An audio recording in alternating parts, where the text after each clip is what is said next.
Welcome back, guys. Before we start, please make sure to like, subscribe, and share this video with your friends and family also. Can you please tell me from where you're watching? Thanks. So this happened back in the summer of 2022. I was 19, fresh out of high school, and in desperate need of a break from everything: college prep, my part-time job, family stuff. My cousin Eli, who's a couple years older, invited me to tag along on a little camping trip he was planning. He said he found this super remote spot in the mountains near a place called Raven Pines, way out in northern Oregon. We'd have to hike in, but at the top of this ridge there was supposed to be an old fire lookout tower, abandoned for years, totally off-grid, and sitting above the tree line with killer views. It was one of those places that no one really takes care of anymore. Not exactly illegal to be there, but also not exactly encouraged. Eli had seen it in a few sketchy hiking forums. Last post he found was from like 2019. That alone should have been a red flag, but we were young, bored, and a little stupid. So of course we went. We loaded up our packs with enough gear for 2 nights: tent, food, water filters, the usual. The drive out took forever. Eventually we hit this narrow logging road that twisted up into the hills until it pretty much disappeared. Eli found a turnout we could park in, and from there it was hike time. There was no real trail, just a vague direction and a waypoint Eli marked on his GPS. The hike was brutal. We were climbing through thick underbrush, dodging brambles, crossing over fallen logs and streams. Every so often we'd stop and check the GPS, but it always felt like we were guessing. After about 5 hours of this, drenched in sweat and covered in mosquito bites, we saw it. The tower. It rose above the treetops, barely visible until we were nearly underneath it. The metal legs were rusted but still standing, and the ladder stretched up at a terrifying angle. The little cabin at the top looked weather-beaten but still intact. The sun was starting to dip, and the light hit the place just right, making the windows reflect gold. I remember thinking it looked almost magical. We dropped our bags and took a few minutes to catch our breath. Eli climbed up first, carefully, testing each step. The ladder creaked but held. I followed close behind, heart pounding more from nerves than exhaustion. At the top, the view was insane. You could see for miles. Nothing but trees and ridges rolling out into the distance. No buildings, no people. Just endless forest. Inside, the tower was eerie. Not in-your-face scary, but definitely old and forgotten. One corner had a broken-down cot with a ratty, half-eaten sleeping bag. The other corner had a wooden desk with peeling paint and some water-stained papers scattered across it. The floor groaned under our boots, and most of the windows were either cracked or missing panes entirely. Still, we were hyped. We unpacked, laid out our mats, and cooked a quick dinner on Eli's little camp stove. As the sun set, we sat out on the wraparound walkway, just taking it all in. That golden light faded into purple, then deep blue. Soon, it was just us in the dark, and man, it got dark. There was no moon that night. Cloud cover rolled in, blocking out even the stars. The kind of darkness that makes you feel like the world just stopped existing past your fingertips. We were sitting out there wrapped in jackets, not talking much, just listening to the wind rustling the trees far below. That's when I noticed something weird. A light. It wasn't bright, more like a flickering orange glow moving slowly through the trees at the base of the ridge. At first I thought it was a campfire, but it was moving, drifting between the trees like someone was walking with it. Not a flashlight. A torch. Who the hell walks through the woods at night with a torch? I nudged Eli. You see that? He narrowed his eyes. Yeah, that's weird. We watched it for a while. It moved slowly, like whoever had it wasn't in a rush. Then it stopped behind a big pine tree and didn't come out the other side. We waited. Nothing. Just dark.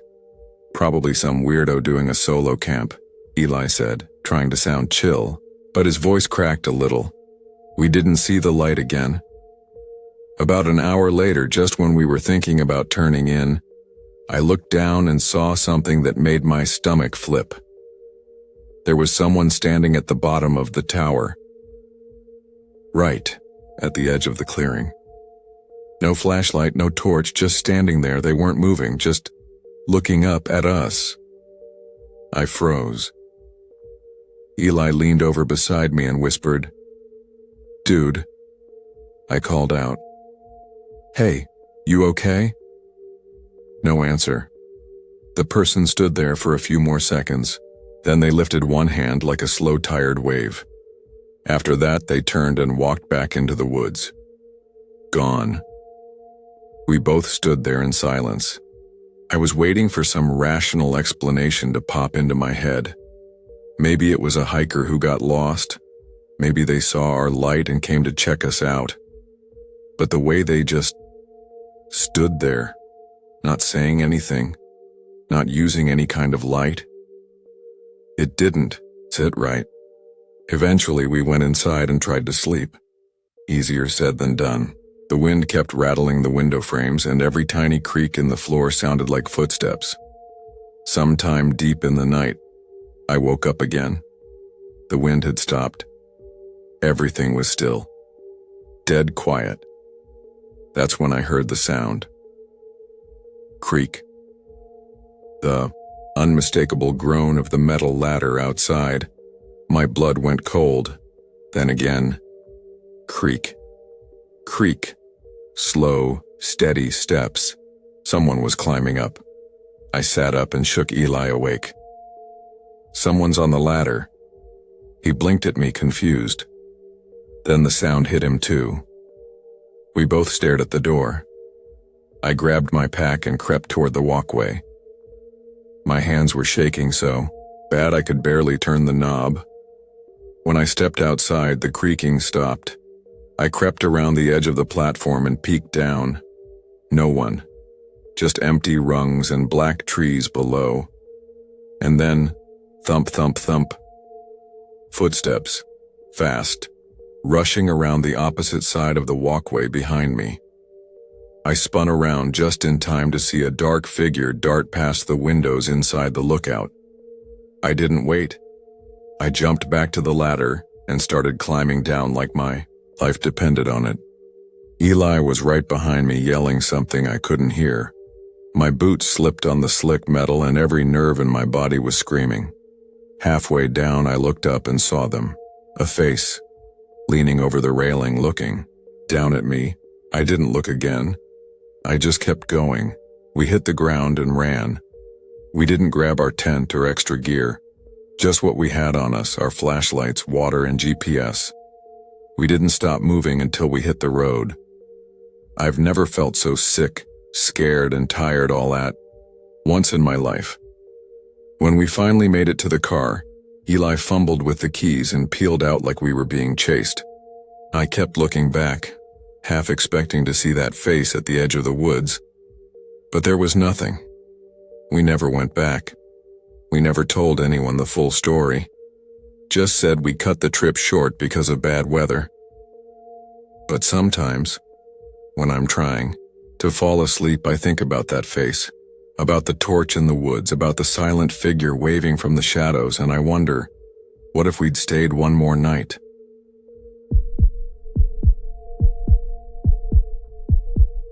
Have you ever had one of those trips where everything starts off normal, almost boring, and then out of nowhere things just shift? That's what happened to me the summer of 1996 when I decided to go camping by Mirror Lake. Now, Mirror Lake isn't the kind of place you find on a tourist map. It's tucked way out past Pine Hollow, a little mountain town with one gas station and more cows than people. You won't see any signs for it on the road. My Uncle Ron used to take me there when I was a kid, just the two of us, fishing, cooking, over fire, telling scary stories. It always felt like our secret place. Anyway, I was 24 at the time and just needed to clear my head. Life was a mess. My girlfriend had moved out. My job at the hardware store was wearing me thin, and my apartment felt like a box closing in on me. So I grabbed my gear, left a note for my mom.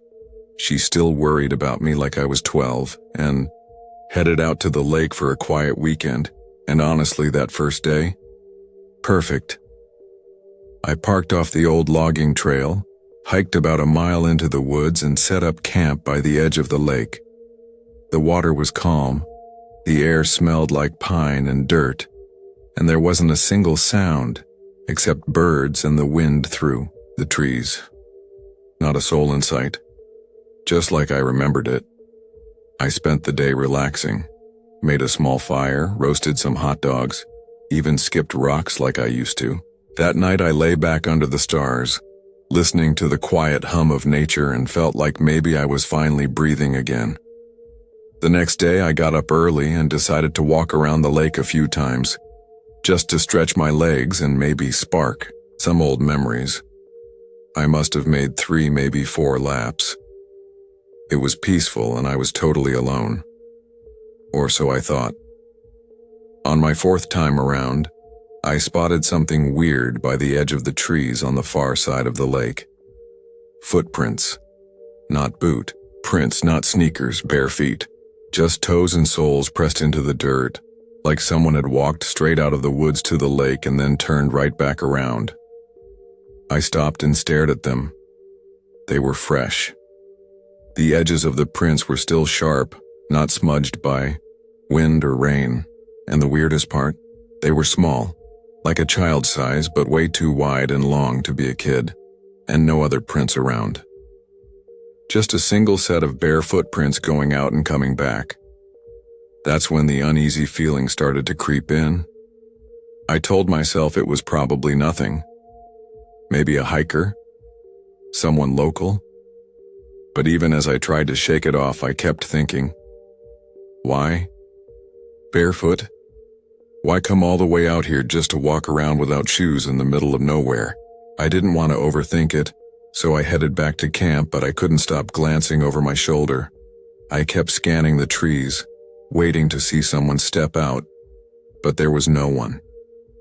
As the sun started going down, that uneasy feeling grew. You know that sensation you get when you feel like you're being watched? That slow, creeping itch in the back of your neck? I had that in full force. Still, I figured I'd make a fire, cook some dinner, and get some rest. I piled on some extra wood, trying to keep it big and bright. I didn't like how dark it was getting around me. Everything felt off. Then just as I was finishing my sandwich, I heard footsteps. Actual footsteps. Crunching leaves and snapping twigs coming from the woods to my left. I froze. The fire flickered, and for a few seconds all I could hear was the pounding of my own heart. Then out of the shadows, 2 figures walked slowly into view, a man and a woman. They stopped just at the edge of the firelight. I could barely make out their faces, just dark shapes, tall, thin, pale. They didn't say anything, just stood there. I forced a nervous laugh. Hey, you folks okay? Need something? That's when the woman turned and bolted into the trees like a deer. Not a word, just gone. But the man? He didn't move. He didn't even turn his head. He just kept standing there, arms at his sides, staring in my direction. That's when I noticed no shoes. His feet were bare, just like the prints. I swallowed hard and asked again, "Do you need help or?" Still nothing. Then, just as calmly, as he came, he turned around and walked back into the woods slowly, silently. That was it for me. I threw everything into my backpack, didn't even fold the tent. I stomped out the fire, grabbed my flashlight, and started walking. I didn't care that it was pitch black or that it would take me nearly 2 hours to get back to my truck. I was done.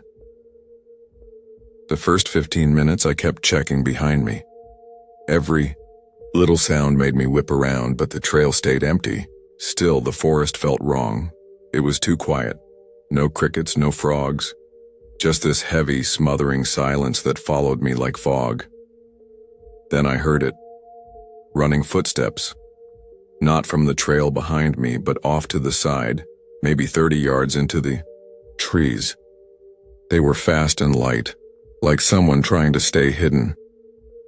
I froze and scanned the trees with my flashlight, but there was nothing. No movement, no eyes shining back. I kept walking. Faster. A few minutes later, the footsteps came again, on the other side now. Closer. Still running, still hidden. They weren't trying to catch up. It was like they were circling me, watching, maybe even playing. At this point, I wasn't just scared, I was panicking. I kept muttering to myself, trying to stay sane, saying things like, "You're fine, just animals, you're fine." But deep down, I knew it wasn't animals. It was them. The man and the woman. For nearly an hour, I kept hearing those bursts of footsteps. Never close enough to see, but always close enough to know they were still there. Watching. Following. I finally made it to the edge of the woods where my truck was parked. I practically dove inside, locked the doors, and peeled out of there like my life depended on it. And maybe it did. I haven't told many people about what happened. It sounds crazy, like something out of a bad horror movie. But I know what I saw. I know what I heard. I never went back to Mirror Lake, not even close. Uncle Ron passed away the next year and I never told him what happened. Maybe he knew something, maybe that's why he stopped going there. Sometimes I still dream about that night. About the woman running into the trees, about the man standing silently at the firelight's edge. Sometimes I dream I never left, that I stayed just a little too long. And when I wake up, I always check my windows, just to be sure, because in those dreams, they always find me again, barefoot, silent, and smiling.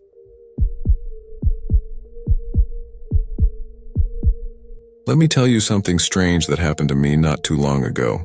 My name's Lily. I'm 26 now, but this happened back in 2021 when I was 23.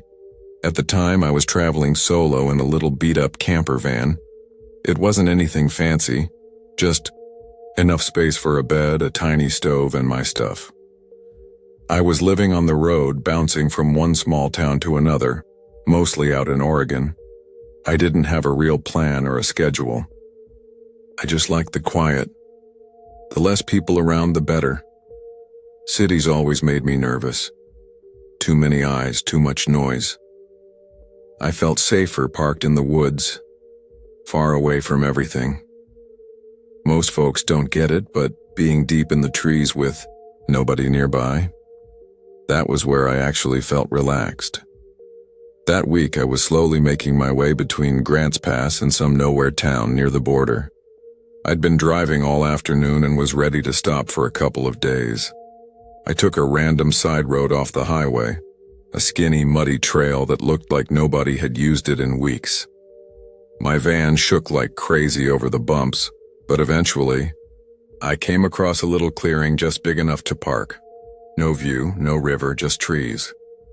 But it was quiet and still, and it had this weird little circle of stones in the middle, like someone had used it for campfires or something else. I didn't think much of it at the time.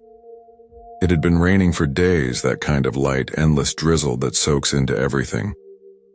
I parked, opened the side door to let in some air, and fired up the stove to make noodles. The woods around me were thick, like if you walked 20 feet in, you'd disappear. No cell service, of course. That's just how it was out there. The sun went down behind the clouds and the woods turned a muddy gray before fading into black. Rain tapped against the van's roof while steam rose from my pan. I shut the door once it started coming down harder and cracked open the little back window for some air. Then I climbed into bed and turned on my laptop to watch something dumb and distracting. I was halfway through an old sitcom when a flash of light hit my screen.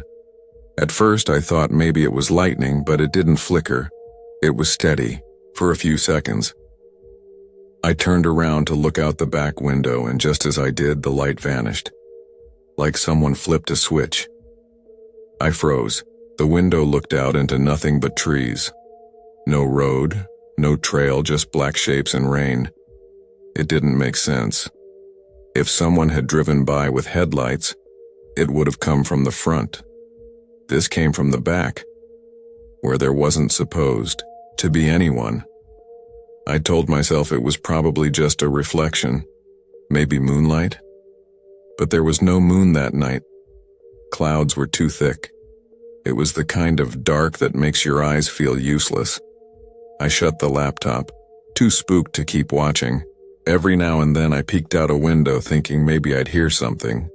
But it was just rain, heavy and constant. It sounded like it was trying to get in. I tried to sleep, wrapped myself up tight and closed my eyes. But something felt wrong. I couldn't explain it. It was like the air had changed. Thicker, heavier. My gut kept saying, "Stay alert." I told myself I was being paranoid. Then, out of nowhere, I heard it. Crunch. Like someone stepping on a wet branch just outside the van. I sat up so fast I smacked my head on the ceiling. My heart was pounding. I waited, barely breathing. Was it an animal? Maybe a deer? But then, it happened again. Crunch. Closer this time. My skin went cold. I leaned toward the window, trying to see through the rain-streaked glass.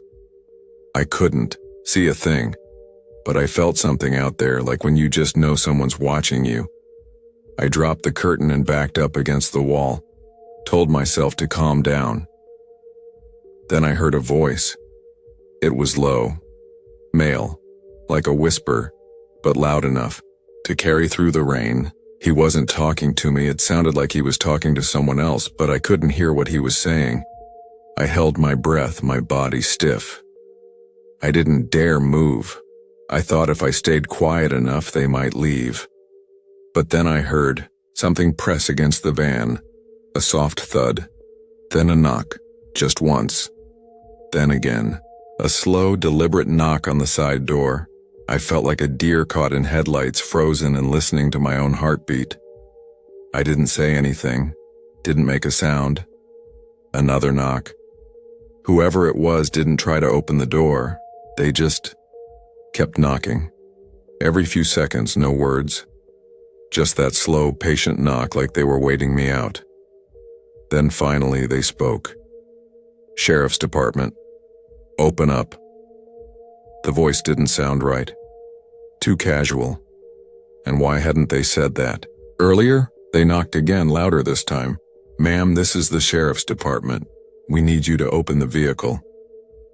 I crawled to the front of the van and carefully peeked out the windshield, hoping the rain would hide me. I saw a figure, but they weren't wearing a uniform. No badge, no flashlight. Just a tall, dark shape moving slowly near the side door. I backed away, my hands shaking. My brain was racing. If they were really police, they'd have flashing lights, they'd ID themselves right away. This was all wrong. That's when the second voice spoke. It was closer, whispering something fast, like a warning or an argument. There were two of them now. My stomach dropped. I had to do something. I couldn't just sit there. I grabbed my keys from the hook, slid into the driver's seat as quietly as I could, and started the engine. The van roared to life, and suddenly, I heard them running. Heavy, footsteps splashing through the mud. One of them came up right to my window. I didn't look, I just hit the gas.